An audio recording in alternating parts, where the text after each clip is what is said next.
Well, greetings, friends, and welcome to the Gospel Underground podcast. This is episode 91. So you're graduated from high school.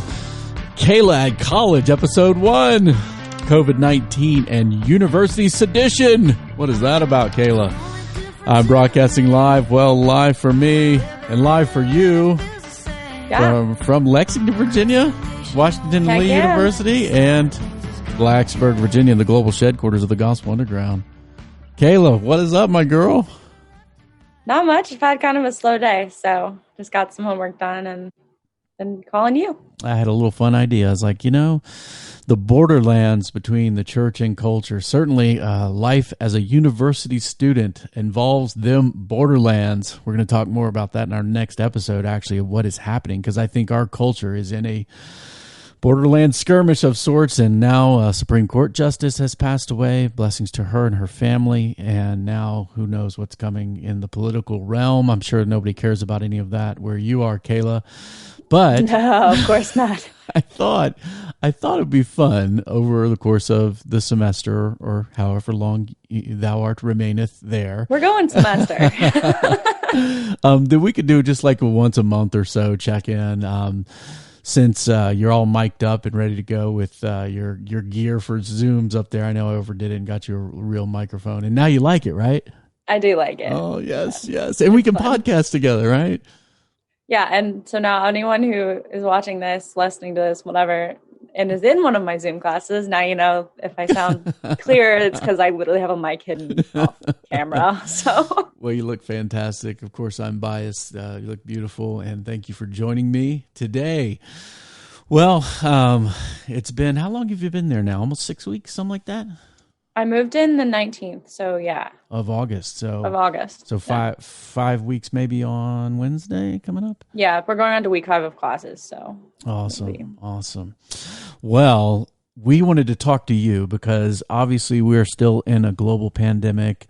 We are in a college town too, so we know a little bit of Virginia Tech professors and Radford professors over there, and we know a little bit about the news of colleges and things. And so I wanted just to let everybody have an inside look at what it was like entering, right, as a first year. I guess you call them first years, right? Kind of like you. First year, yeah. First year, not a freshman, you're first year. At least they use both, but yeah, first But you year. have a campus, not a ground, so you're not all UVA-ish. Yes, not quite. Well, you moved in. What was it like with COVID-19? What were you required to do prior to move in? I think we talked a little bit about that on our transition episode. But what was it like when you entered the campus environment? Obviously, we dropped you off, limited to 2 of us. Your brother and sister couldn't even come. Tell us a little bit about what that was in the initial days and hours, weeks of what that was like for you. Yeah, so you guys were able to come up to my room, but like even the people who had like the big carts carrying all my stuff weren't allowed to even enter my room or touch anything. Like we put the stuff in the basket, the cart thing, they rolled it up wearing gloves and masks and hoo-ha. And then they rolled the cart to my room, and then we had to lift it out and unpack everything. And then, so after you guys left, and this is just like something that was a huge blessing. A girl showed up at my door like 15 minutes after I left. I thought she was like an upperclassman who was like on the welcoming committee or something. She was a freshman who I had actually talked to online, but like just didn't put it together. She told me that she was going to bring me cookies when I moved in, because she moved in 3 days before me. And she just showed up. She's like, sorry, I don't have cookies, but here's candy. And I was like, who are you? Like, I had no idea. And she was like, oh my gosh, sorry, I'm Kelly. And I was like, oh, hi. Like, and so I ended up having lunch with her and like 2 other girls right away, which was a huge, huge blessing. None of my wrestling teammates my freshman year brought cookies to me when we moved in. That's great. Yeah. I mean, the Starbursts were excellent. And so was it just wide open, hang out with whoever you want? No. Okay. Not exactly. So it was kind of a surprise. She's in my dorm, so it was okay. The other girls were as well. We didn't get close to each other at all. Yeah. We all went to the dining hall, and it was all takeout. So you just got your boxes of, and so I have really bad food allergies, I actually only just ate a banana because later in the day there was like an allergen tour, and I was like, we're just going to eat what I know is not. deadly. And so everybody's masked up. Everyone's Distance. masked all the time. You go in, you are spaced out in line for the dining hall, and you decide there's like dots everywhere on the ground, 6 feet apart. You have to stay on. We weren't allowed to be inside the dining hall. You had to like get your stuff and get out. They have like plastic bags, so I have plenty of trash bags for my trash can now. And so there's like an amphitheater right outside the dining hall. So it's like a big steps and stuff. So most people sit out there spread out. You have to stay 6 feet apart when you're eating, masks off, obviously. But if you're just sitting there, like you have to put them back on. I went up to the testing center right after lunch because I was scheduled to get my test done.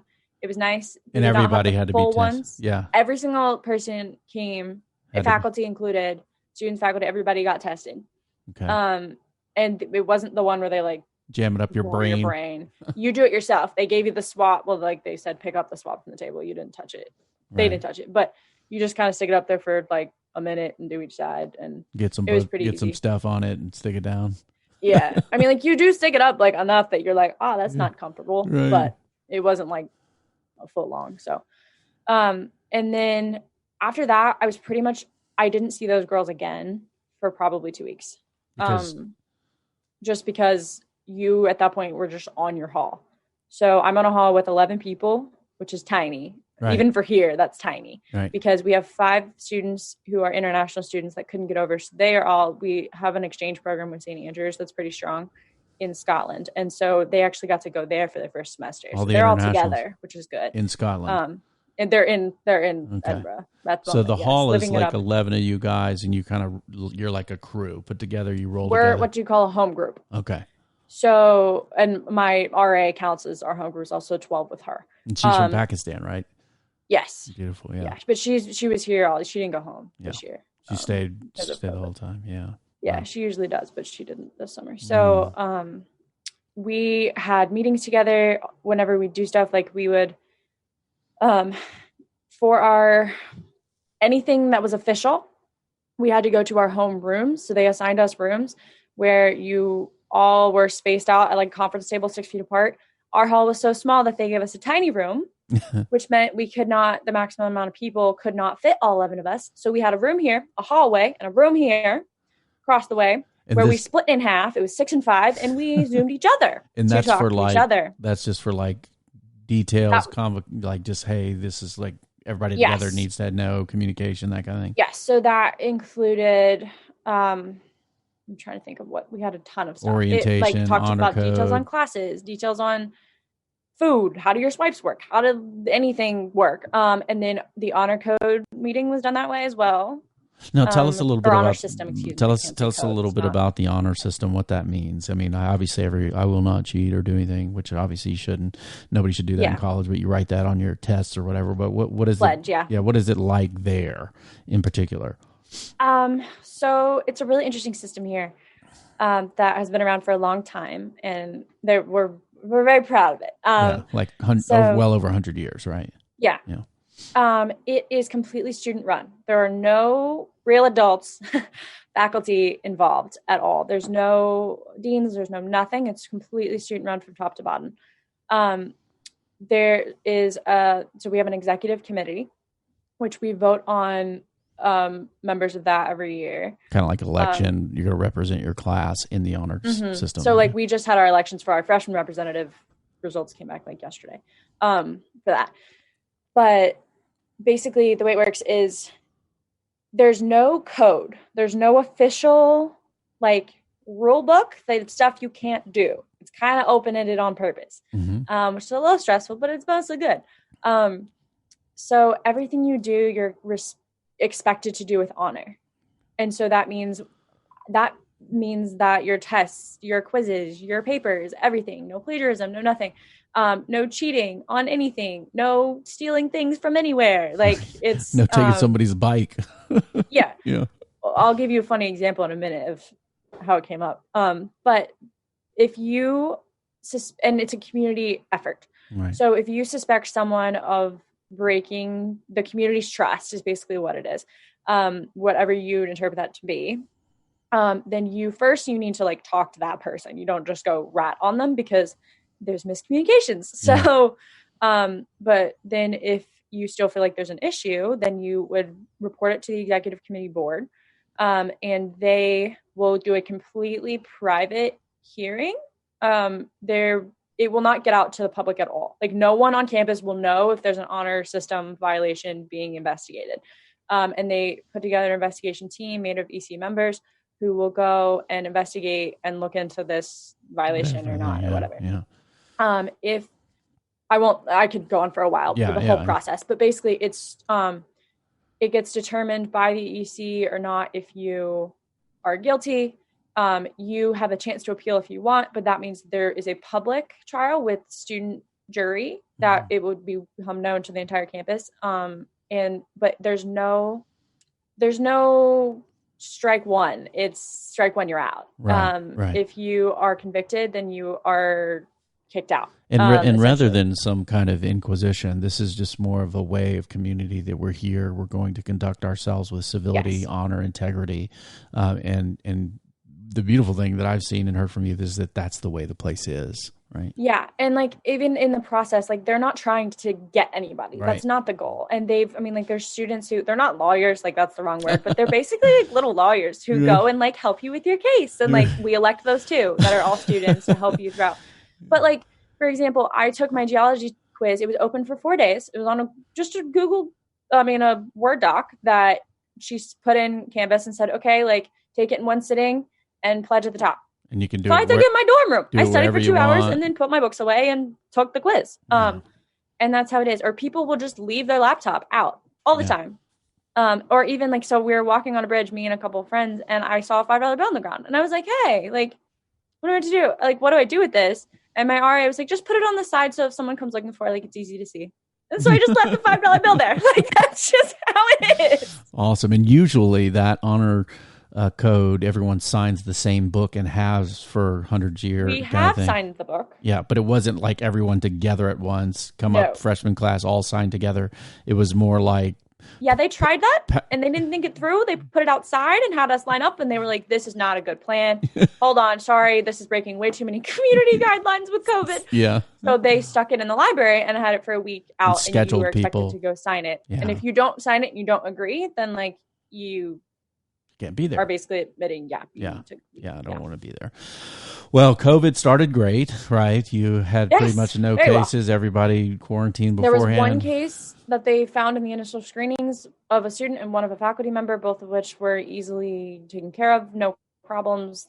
The few close contacts there were, I think, in the same like group. So they all knew exactly who they were. They quarantined. They're out. One of the guys in my Latin class who was quarantined for 2 weeks, he's fine. And that was great. For like 2 weeks, we were doing great. And then somebody decided to throw some parties or something like that, or parties have been happening since day one. Okay. Apparently, I wouldn't know. I'm on a sub-free hall with my innocent little people who go to bed at 11. Like, we're very chill. Sub-free hall is every hall there is substance free, yes. But you guys also agree that you're not going to be drinking and doing drugs at all. Outside ever. Right. Yeah. We have our own hall movie nights that are already reserved at theater. Movie night rager. We don't do anything else on Friday nights. But yeah, so that was going on from the get-go. Kind of like on the down low, people knew stuff was happening, and then all of a sudden some I wouldn't say that much on the down low, but yes.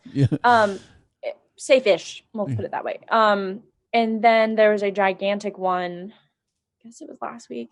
Yeah, last weekend.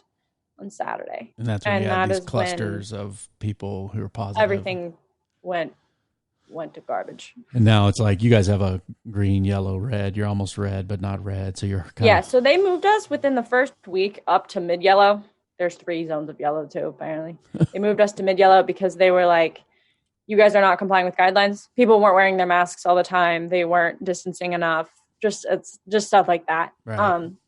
Which, I mean, like you saw, it wasn't really, really bad, but like it was enough that they were concerned. And then, it's not the freshmen because they scared us from day one. Being you guys like, if y'all don't, you're on campus. Some of the upperclassmen are off campus, or so seniors are off campus, and then also like the sophomore apartments and junior housing and stuff. Like people are in and out all the time. You weren't supposed to go for the first 2 weeks in and out of other people's houses, and so that was like it's hard. Right. So there were some issues with that. But so after the 2 weeks, they kind of like loosened up. They said WNL students can go amongst different houses. Like, we've been bubbled in. Not that we still couldn't have it, but that like it's safer. Yeah.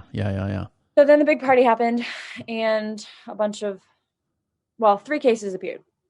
They were a couple different grade levels, and they were confirmed to all be connected.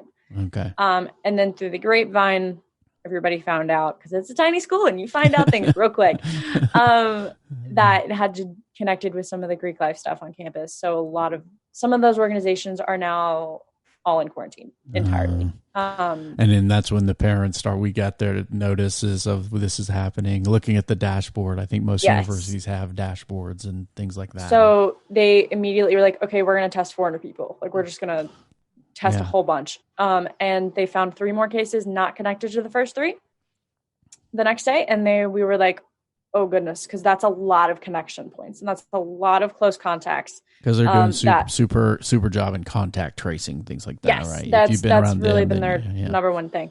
So the tracing has been like very intense. Like, you have to write down anyone you think, and like they define a close contact. Like, if I just like walk down the hall with someone, we're masked, we're not close together, it doesn't count. But if like there's a girl in my hall, we've basically decided, we're like, yeah, okay, we're essentially roommates the amount of time we spend together. So if you have it, I have it. But like that kind of thing, like those kind of close contacts that you're with all the time. Okay. So now what is the state today? And obviously I know you don't want to come home because even though, I mean, I got to admit, just thinking back on college experience, walking around with masks, being distanced, not being able to hang out, not be able to go to things, that's just really not, you can't go to football games. I mean, there is no football games. There are no football games. There are no soccer games to go to or watch or anything. So that all kind of, to me, sounds like a bummer, man. Like, oh, freshman year stinks, but you're having a great time and you don't want to come home, right? I definitely don't want to come home. It's like, dad and your little brother you don't want to be back with, right? No, it's not that. I'm just kidding. Yeah. I miss you guys, but yeah, I really don't want to come home. I have started I'm in the school play, which has been just an incredible experience, even though acting in mask, trying to stay 6 feet apart, do not recommend. Yeah. And our director's favorite word is distance. Every time we get close to each other. That's your direction. Distance. Yeah, literally, it's all the time. We're like, distance, especially in the last scene. We're going to literally split because everyone's together. And so they're going to potentially, we don't know for sure, because we're filming it. We're filming the entire thing.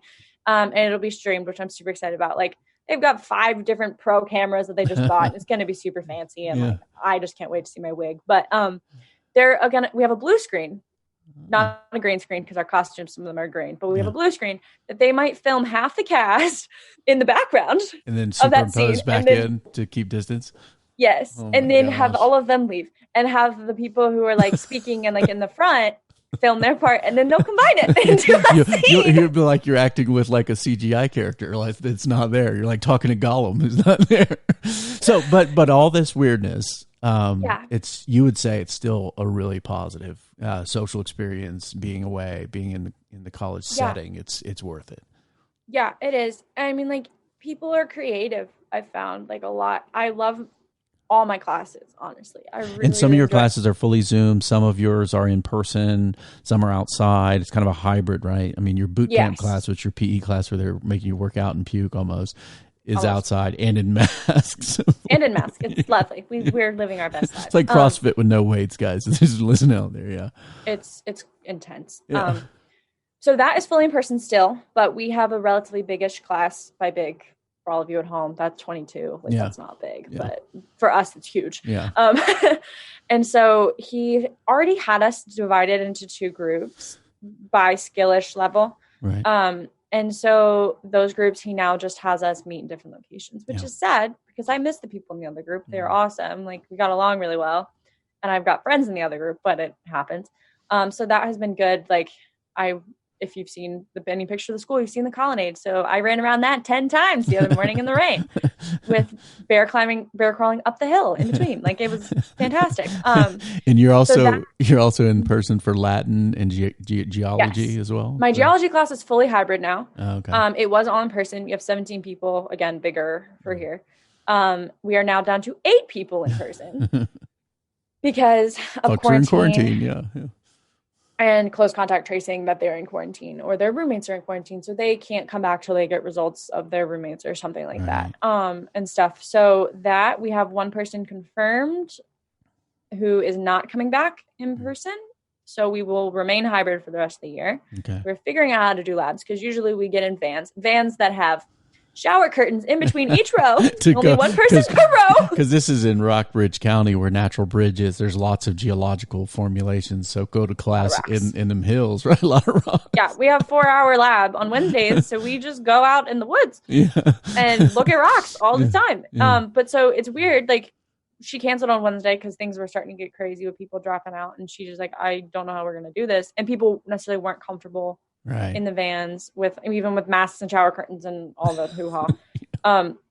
So she went out by herself with her dog, my professor, and like videotaped herself. This is the rocks we would have been looking at. And then here's this is what a tree is that has calcified root. Like it was the cutest thing. Oh, man. But so she's working on figuring out how to get at least some of us to be able to go in the field, and then maybe we'll be the ones making the awkward selfie videos for our classmates who are stuck in their rooms. There you go. Or something like that. So it's just kind of figuring it out. My Latin class, like you said, is outside in a tent, spread out with masks on. And that's been going well, but again, that is a lot more weather related too. Yeah, and it's going to be getting colder probably. Yeah, so we have already done some classes in a hybrid model or not a hybrid model, in a Zoom setting. So we're able to go back and forth between the two really easily for that class. And we're already primed and ready to go if that has to happen. Yeah. For any reason, whether that's weather, COVID, whatever. And then the rest of my classes, the other two are fully Zoom already. So nothing's changed with those at all. All right. Well, we're glad you're there. But Kayla, I got to talk to you about something. You're at Washington Lee University. We're not going to talk about the name today because obviously I know it's a controversy on campus. They're discussing changing the name. Maybe on another Kayla in College episode, we'll talk about that.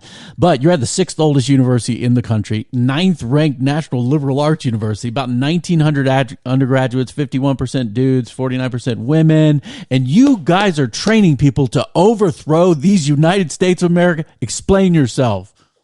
You bet we are. And we're teaching it to the freshmen too. And for those of you out there who weren't paying attention to the news in the last couple of weeks, apparently Breitbart.com, which is kind of on the right side of things politically, and then Fox News and Newt Gingrich followed, Fox and Friends, I think morning television show, followed with breaking the news that you guys are teaching young minds to overthrow these United States. Explain yourself. Yes. So basically, we have these things called first year writing seminars where if you don't test out of like your English stuff, then you have to take a writing class to learn how to write a college paper and like actually function in a college class. And it's just freshmen, it's just first years, and like, but the professor has full disclosure to change. I mean, the topic. They can do whatever they want to do. There's what? And do whatever topic they want. And those are not all just English teachers, right? They're teachers from all the departments of the university. Yeah. Well, yeah. And so there is everything from like animals and fables. There's gender and sport, looking at women in sports. There is, I'm trying to think, there's a Queen Elizabeth one that I really couldn't get into, but I really wanted to get into. Elizabethan politics or something like that. Or it was literally just the life and love of Queen Elizabeth. Yeah. That was all. Like it was just, I want to take it so bad. But I mean, like literally anything could be a topic. And there's one about rocks. There's a geology one. Like there's literally anything pretty much. And they're all really interesting. So one of them is called, I think it's just called Overthrowing the State. How to overthrow the state. How to overthrow. Yes. Writing persuasive essays on rewriting history and confronting memory. Go ahead. Yes. So I have friends in this. I have guys on my hall in this class. Right. So when we first saw the news, we were cracking up. Like, this cannot be real. Because they're in the class. They're in the class. they're reading manifestos. They're reading all sorts of different things, looking at the first manifesto they read was the Declaration of Independence. Well, absolutely. If you're going to start a new country and overthrow the government, Yeah. George Washington certainly was involved with the successful, maybe good attempt at doing that. And then your other namesake was unsuccessful in a worse, an unsavory attempt. Yeah, not a good treacherous one, perhaps. But yeah, we'll leave that there. Yeah. But so anyway, they are learning. I mean, like they're looking at communist revolutions. They're looking at anything and everything in between. All over the world, from different cultures of people who are trying to do revolutionary things. So part of what they're writing to practice their writing skills is they write a manifesto, and they can pick anything. So I have one friend who picked like old Spain, I think, like some ancient time in Spain. I don't know exactly. And another one did the United States now. Like what would be something to like change now, or like what would you want to add to the Constitution, like something like that. And so there's a wide range of people in the class of all different political persuasions, viewpoints. Yeah. But the point of the class is to learn how to write. Right. The class is a writing class, right? It's not a writing seminar. That's what it is. It's not a political revolution creation class, but that doesn't sell as well, I suppose. Hey, look, there are left leaning people in the world. There are right leaning people in the world. Washington Lee's not known as the most left leaning place on the earth. I mean, it's probably pretty middle ground. There, Republican Senator John Warner of Virginia. There's a street named after him on campus, and he's an alumni apparently. I thought your president did a great job answering this. He wrote the parents. He wrote things saying, "Hey, look, this is what it is. This wasn't what it isn't." Do you think someone who might be open to some maybe conservative vision of life and governance and self-governance and democracy, do you think this is helpful to the conservative cause for these right-wing people to be acting like this over this class? No. I mean, on campus, what was the attitude towards these things? Well, okay. The attitude on campus was because we have gotten a lot of media attention from the left, more leftist news sources, I'll say, about our name controversy and things like that. And then now we're getting more right-wing controversy. So we were like, great, we're the school everybody hates, but we love us, so it's okay.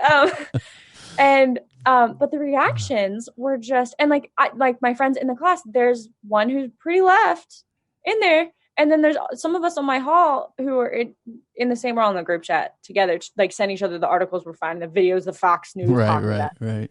And like even the right-wing people were like, what is this is just dumb. Like, do they know how to read? Do they know how to ask people what they're doing? Right. And then just like the onslaught of just like my whole class has a group chat, all 400 something of us. And we were just cracking jokes like nobody's business. The freshman class. The freshman class. Yeah, the whole freshman class. There's only like 459 of us or something. And we just took it as humor. Yeah. And no one took it seriously. It was just like, this is absurd. And everyone knows it's absurd. And I think after reading the president's email out, which I think President Dudley did a fantastic job dealing with it, we realized some more seriousness of it, because some people who have been connected to the university and like the professor and stuff were receiving threats that we weren't aware of. Yeah. Which was just sickening, because it was like, this is what we're going to fight about. This is what we're going to attack people about. I think it gets to the heightened political division in the borderlands of our culture, right? Between those kind of warring groups now that are the far right and the far left are certainly not amicable in any kind of way. And the university as a whole has kind of earned this reputation of being a place of leftist propaganda, because there's plenty of evidence that universities in general. Yes, universities, not your university in particular, but universities in general, the percentage of people who vote a certain way is massive. It's not even close to being even-minded. And so I think because of that, the folks on the right go with these stories without looking at them because of their preconceived biases and notions, and unfortunately run too far. And the professor. It seems like he's a South American Revolution scholar, so that's what he would teach. Yeah. Whether he's a communist himself, that's his business. And obviously, there are people of all beliefs, ideologies on a university campus, Yes. and certainly those who are navigating it want to be thoughtfully engaged there. And I think that was what the point of engagement with different viewpoints and ideas, Yeah. and not discriminating against certain viewpoints and ideas, which I think, the conservative students, the liberal students should treat each other with honor and respect. And I think I've seen that from what you've reported from your university. I mean, it's nowhere near perfect, and especially in a time of heightened political emotion, I would say. Yeah. There's definitely, even amongst like the people I'm closest with, there's definitely been strong disagreements. Right. But the fact that we can resolve those in a civil way, even if that's just, well, we're not going to change each other's minds here, so let's go to dinner. Yeah. Together, I've seen those moments, which I've just been really grateful for, that I am here in a place where like I feel more comfortable speaking up about what I believe. And not all of those conversations are comfortable. They're not going to be, they're not supposed to be, but I feel like there's more of a balance here, and everyone understands that like you deserve to be here. And so if that's the case, then in classes, then like you deserve my respect for just existing, which is something that I think we lose a lot when it comes to politics. And so I've appreciated that. There's been drama. It's a college campus related to politics, but overall, I'd say the experience has been really, really positive. And one of the things your school is known for as well is the mock convention. Every time we elect a president, your school runs a huge mock convention of the party that's not in power, and has been very successful in predicting who the nominee will be. Not this year, got it wrong. Not this year. They picked Bernie Sanders, but it was Biden this time. And I'm sure your senior year, you'll get to be involved I'm with excited that. Everyone's like, you're coming in at the best time, because being a senior during MockCon, you get to be involved so much more and get to do just a lot more. The question is, will you be predicting who will run for the Democrats or the Republicans? I guess we will all have to wait and see. Yeah, who knows? Well, good luck in the next few weeks when Ruth Bader Ginsburg's seat is debated, and whether what right and left do on that. The thing is, we are citizens, right, of another kingdom. We have a higher allegiance, which means we're committed to love God, love neighbor, and love our enemies. Image of God in every person demands respect. And that's what we bring to these discussions in various places of whether it's intellectual learning, down the street, on the soccer pitches, wherever we might roll with others. That is our way of life, is to be servants of the Most High God, and not simply of the Most High office of the land. Anything you got for us as we close here, Joy, from your college correspondent room with your nice shiny microphone, looking beautiful with your dorm room set up there? I like your background lights; those are pretty cool on the wall there. Thank you. I would just say, like, I just appreciate prayers. Like, it's a really stressful time. It's really hard navigating like the social scene as well, because like you want to connect with people, but you're not supposed to, but then some people still are. And it's like a lot of emotions with that. And just like, we really don't want to go home. Yeah. And a lot of people, like, we just really, really want to be here, no matter what that means. Even if that literally means we're all virtual, like, we'll take it. Yeah. Because there's still like, you can still go on a 3-person walk in the woods. Like, there's other things to like figure it out. And so I think there's just like so much stress about that, and the implications of like what that would mean for what's already rolling.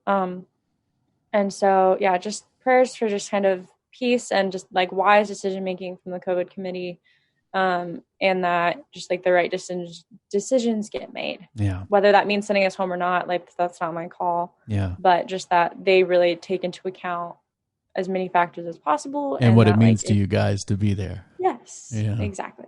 Yeah. Well, I think in this time of pandemic, it affects everyone. It affects our work, our jobs, many people without jobs, challenges financially, challenges for young kids in school, teachers, public schools, private schools, university students.